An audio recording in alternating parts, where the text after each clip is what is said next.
guys! So, hello! So, for today is makukulay tayo ng buhok. So, ito ang aking gagamitin.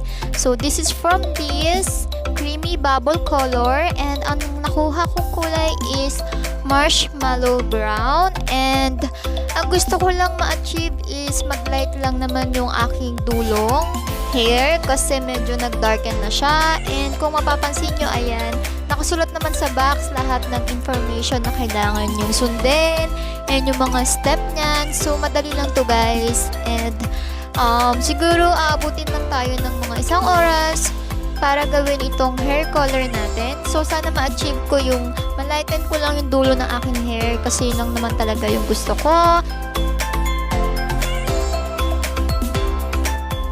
So again guys, ang nakuha kong hair color is marshmallow brown. So ayan, pagkabukas natin ng box, andyan na yung kit niya. Ayan, may solution 1, solution 2, 1 pair of gloves, hair treatment, and then yung instruction sheet niya guys. So ayan, so babasahin lang natin siya dyan. And then, madali lang to guys. So saglit lang itong gawin. And sana itry nyo rin to sa bahay nyo. So ayan, let's start. So, let's mix the solution 1 into solution 2.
So, yan guys. So, binalot ko nga pala siya ng salam wrap or yung plastic wrap dyan sa bahay nyo. And, so, 30 minutes guys. So, hayaan lang muna natin siya sa ating hair.